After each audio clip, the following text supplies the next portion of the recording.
في افلام لو عدت عليك 1000 مره عمرك ما هتشوفها، بس بمجرد ما بتشوف الافلام دي بتبقى تجربه استثنائيه عمرك ما هتنساها. وده فيلم النهارده تجربه دراميه عمرك ما هتشوف زيها. زي فيلم النهارده كده، فيلم درامي تحس ان هو فيلم وثائقي، بس لو شفته انت هتستمتع بالدراما اللي فيه. والفيلم ده باختصار بيتكلم عن 2 ستات، جوليا ومنى، واحده من جنوب السودان والتانيه من شمال السودان، والاتنين مش متشابهين في اي حاجه. في واحده منهم غنيه والتانيه فقيره، واحده مسلمه والتانيه مسيحيه، بس الظروف بتخليهم ان هم يعيشوا في نفس البيت. اول واحده هي جوليا، ست ظروف الحرب بتخليها انها تسيب بيتها وجوزها بيموت او يختفي، وفجاه بتلاقي نفسها في الشارع هي وابنها من غير اي حاجه، ولا اكل ولا سكن وحرفيا ولا اي حاجه. والتانيه هي منى، ست متجوزه مستقره اجتماعيا ومستقره ماديا، عايشه في بيت كويس بعيد شويه عن الحرب، وكانت في فتره من الفترات مطربه مشهوره، بس جوزها خلاها تقعد لاسباب برضه هنعرفها جوه الفيلم. وبحادثه معينه او صدفه معينه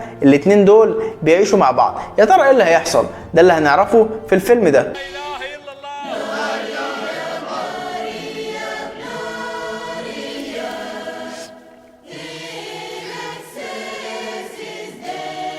ومن خلال جوليا ومنى بنعرف كل حاجة عن السودان وتفاصيلها من 2005 لحد 2011 وتقسيم السودان لشمال السودان وجنوب السودان طبعا. وعلى مدار الفيلم بنشوف التفرقة العنصرية بين شمال السودان وجنوب السودان، ومعاملة أهل الشمال للجنوب على إنهم مثلا شعب درجة تانية. والمخرج بيورينا العنصرية دي في المنطقة دي في الوقت ده من العالم، وطبعا ده بيؤدي لأسباب كتير زي العنف وغيره، مشاكل كتير هنعرفها على مدار الفيلم. غير التفرقة العنصرية هتشوف حياة السودانيين في الفترة دي كانت عاملة ازاي، بياكلوا ايه، بيشربوا ايه، عايشين ازاي، كل ده هنعرفه في الساعتين دول. وكمان هتشوف الصراعات السياسية في الوقت ده بين شمال السودان وجنوب السودان، وكل ده هيؤدي لايه في الاخر. وكمان المخرج بيورينا التأثير الديني للشخصيتين في الوقت ده، وتأثير الدين في حياتهم وطريقة حياتهم وشغلهم وكل الكلام ده. كل ده المخرج بيعرضه ببساطة، عمرك ما تحس انه بيقول لك بص ده بيتكلموا في الدين ازاي، بص هم بيعملوا ايه، بص الكنيسة، بص المسجد، بص. لا، المخرج بيعرض كل ده بسلاسة جدا في الفيلم ده. وطبعا كل المشاكل دي موجودة لحد دلوقتي، فما تنسوش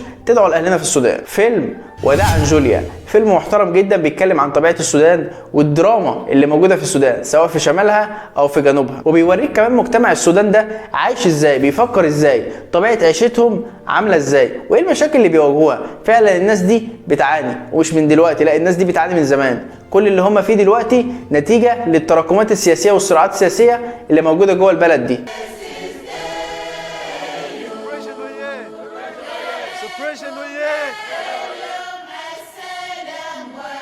قلت لك مكانك.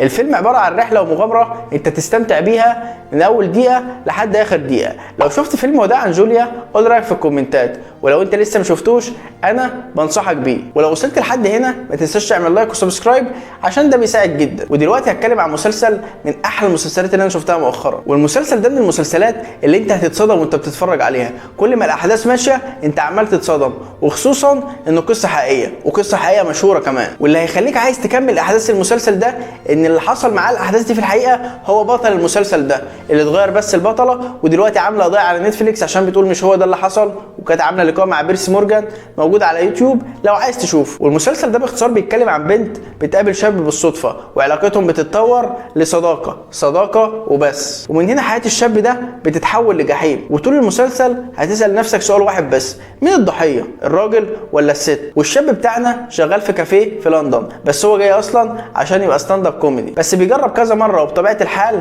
بيفشل. حتى حياته بايظة، يعني هو عايش عند ام حبيبته اللي هو سابها اصلا، يعني حياته حرفيا متدمرة لحد ما قابل البطلة مرسى اللي هتغير حياته. بنت لطيفة لقاها بتيجي الكافيه كتير او البار اللي هو شغال فيه كتير، فبيتعرفوا على بعض وحياتهم بتتحول لصداقة لحد ما البنت دي بتخلي حياته حرفيا جحيم. والبنت دي بتطرده في اي مكان بيروحه، خارج مع اصحابه، رايح يعمل حاجه، رايح يشرب حاجه، هي وراه دقيقه بدقيقه ما بتسيبوش، لحد ما الراجل ما بقاش عارف يعيش. كل دقيقه بيبعت له رساله على مدار اليوم، يعني طول اليوم بتراقبه، وبقيه اليوم الوقت اللي بينام فيه عماله تبعت له رسائل، لحد ما بيلاقي ان الاهتمام المبالغ فيه ده ممكن يدمره، وبيلاقي نفسه مع ست مش طبيعيه كل افكارها شاذه وهو مش عارف يعمل ايه. المسلسل كله عباره عن عبث وكوميديا سودا من اول دقيقه لحد اخر دقيقه. كل شويه هتحس باحساس مختلف في المسلسل ده، شويه هتقرف وتشمئز، وشويه هتزهق من الشخصيات، وشويه هتتعاطف معاهم، وهكذا على مدار الفيلم ده. وحته ان القصه حقيقيه هتخليك مصدومه على مدار الفيلم. هل الشخصيه دي حصل معاها كده؟ هل فعلا بيقولوا كده؟ هتقعد تفكر في كل حاجه انت بتتفرج عليها. وبالنسبه للتمثيل والاداء التمثيلي ولا غلطه، وده من البطل والبطله، لان البطل هو نفسه الشخصيه اللي حصلت معاها الاحداث دي في الحقيقه، بس البطله ممثله عادي.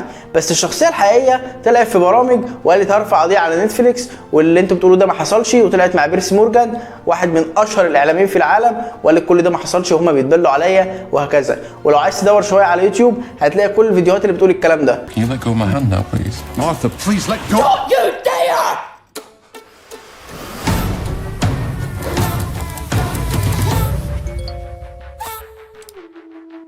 مسلسل بيبي ريندير واحد من احلى المسلسلات اللي انا شفتها، والمسلسل كله 7 حلقات، كل حلقه مثلا نص ساعه. لو انت شفت المسلسل ده قول لي رايك في الكومنتات، ولو انت لسه ما شفتوش لازم تروح تشوفه وتقول لي رايك. وبس كده اتكلمنا عن فيلم ومسلسل، لو اتفرجت على الاثنين قول لي عجبك اكتر. وبس كده، لو عجبك الكلام ما تنساش تعمل شير ولايك وسبسكرايب. ولو عايز تتابعني على حساباتي الشخصيه على فيسبوك وتويتر وانستجرام هتلاقي كل اللينكات تحت الديسكربشن.